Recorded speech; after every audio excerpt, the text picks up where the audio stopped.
Hi, my name is Chris Ryan and welcome to the Forest of Arden. So this is a brand new video series showing you how you can rip your iron shots. We're going to start by looking at impact using TrackMan and establishing exactly what needs to happen at impact in order for you to improve your iron game. We're then going to start in video 1 and look at the setup. How do you stand to the golf ball to give yourself the best chance of hitting those iron shots solid? Video 2 is going to be looking at the backswing, the rotations, the takeaway, things that you need in there to mean that you give yourself more chance of achieving that all-elusive solid impact. Video 3 is going to be addressing the downswing, looking at how you shift pressure and looking at how you control your body. And video 4 is going to finish up by looking at the impact and going through some drills and some exercises that you can do in practice to give yourself not only a better understanding of impact, but ultimately a better delivery to the golf ball with your iron shots. If you can improve your iron play, you can lower your scores, you can make the game a lot more fun. So let's get started with this 4-part video series. Video 1 follows now.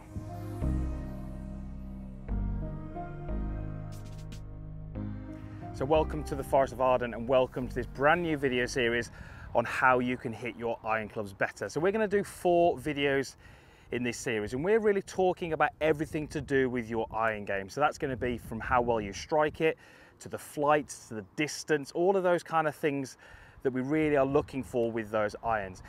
There's really no better feeling than standing there over a golf with your iron clubs, making that lovely swing, striking the ball then turf, getting that really nice ball flight and seeing that ball land up near your target.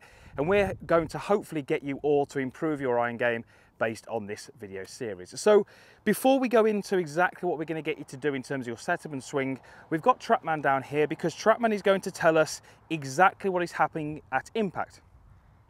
When we can start to look at impact, we can start to almost work back from there and establish what we need to do in our golf swing to help achieve those impact conditions. So I'm going to go ahead and hit my 7-iron into this 15th hole here. It's playing just over 185 yards and that's a pretty standard 7-iron for me. So let's just go ahead and hit it and then we'll have a look at the data.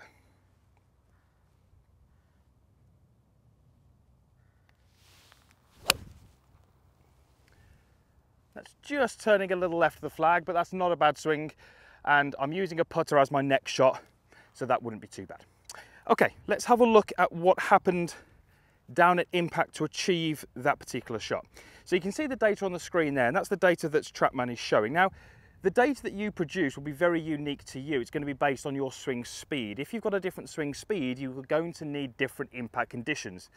But there's a few things that we'd like every golfer to work towards. So you'll notice there, club head speed, just over 97.5 miles an hour. You'll notice that the ball speed there was 127 miles an hour, and that carried around about what I thought 185 yards-ish.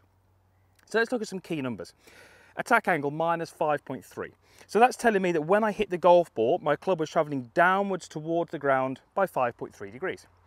You'll notice that the low point says 4.6A. That's telling me that the lowest part of my swing, the bottom of my circle, was 4.6 inches after the golf ball. That's exactly what we're looking to do when we hit the iron shots. You'll notice that my dynamic loft there was 20.5 degrees. Now, this TaylorMade P777 iron that I use has got above 30 degrees of loft built in by TaylorMade. So that's 30 degrees of loft. I've presented around about 10 degrees less than that. That caused the launch angle to be at 15 degrees, just over 15.2. So you can see that I've launched that golf ball around about half of the loft around about 30, I've launched it around about 15. So some really interesting numbers there, and whilst you would require slightly different numbers to me, we are pretty much trying to get every golfer with the irons to hit slightly down on the golf ball, to have the low point target side of the ball, present a loft which is lower than the built loft, and have a launch angle which is significantly lower than the dynamic loft. If we can do those things, you're going to be striking the ball much better with your iron clubs. If you strike the ball much better, you are going to be hitting the ball sweeter, you're going to be hitting the ball further, you're going to have a lot more control over where that ball is ending up. So now we know what we're looking to do down at impact, we can start to look and build a golf swing which is going to help us create those impact conditions. So let's start with the setup, how we get ourselves around that golf ball in order to make the golf swing. Setup with the irons is so important. If we don't get this right, it's going to make it much more difficult later on in the golf swing to achieve those impact conditions that we just spoke about. So in terms of setup, you're really going to be looking at the setup from the front view and from the down the line view. And as you can imagine, you're going to be looking at different things. So let's initially go for what we'd be looking for when you're setting yourselves up viewing it from the front view. Well, ball position, this will vary slightly on the iron club that you're using, and it will very, very slightly depend on the golfer that you are.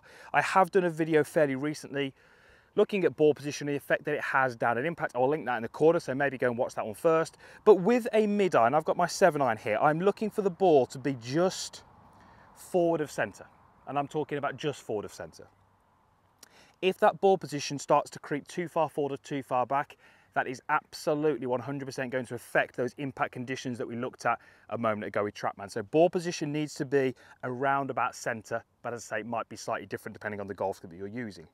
Notice how my feet are around about shoulder width apart. I need to give myself the right width of stance. Too narrow and I lose stability, too wide and I lose mobility. So really ensuring that we get the width of the stance pretty neutral. And notice that both of my feet are slightly flared out away from each other, but not by a huge amount, maybe some 5-10 degrees, but a little bit of flared out in the feet. We certainly don't want to get those feet too square on.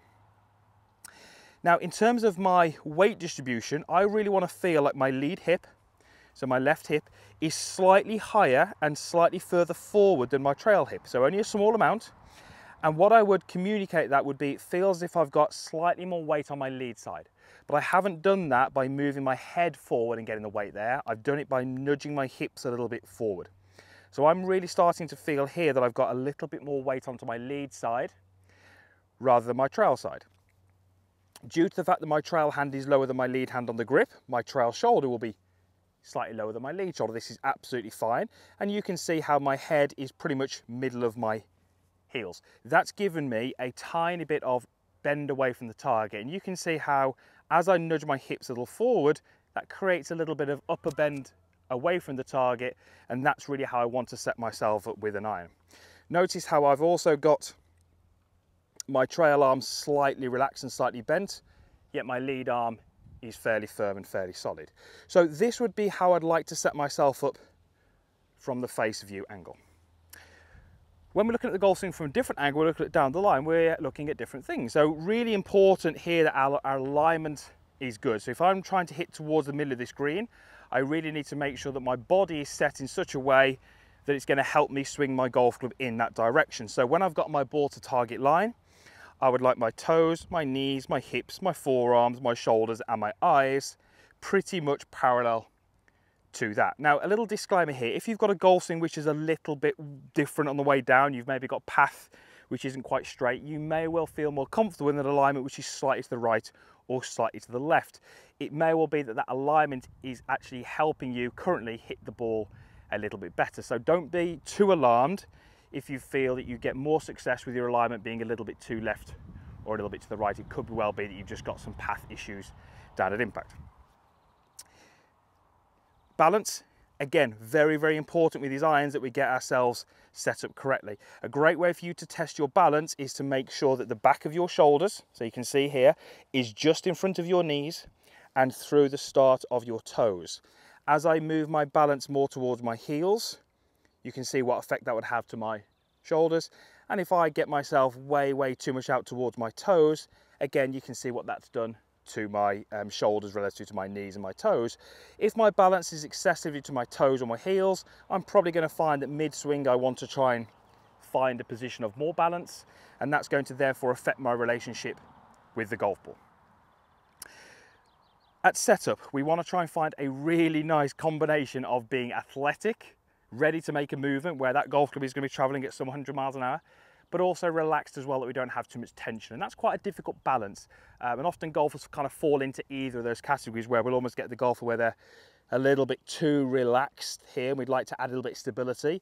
And then vice versa, you can almost get the golfer who's got too much tension, almost trying to be too athletic. So quite a difficult balance, that one, to try and find.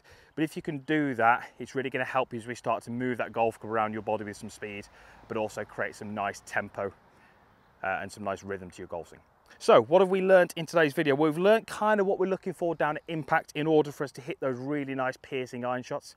And we've talked about how we're going to set ourselves up in order for that to happen. Give that the greatest chance of happening. In the next video, we're going to be looking at some of the things that you could focus on your backswing to help you hit those iron shots a little better. But before we do that, let's go ahead and hit another one into this green. I say it's a pretty stock 7-iron for me. So let's see if we can double check all those setup things. I've got my width of stance, ball position is pretty good. My alignment is hopefully okay there. I do have a tendency to aim a little left. Let's see if we can hit it into the middle of that green. And that's right on line. I've got a feeling it might be a little bit short. Didn't hit that quite as firm.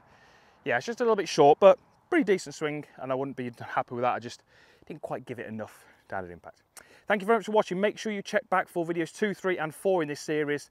Going to get you to hit those irons much better and lower your scores. Usual stuff is down below, comments box, like button, and there's also a logo over here, my logo. Click on that and allow you to be a free subscriber of my channel. It just means you won't miss any of the upcoming videos. Thank you very much for watching.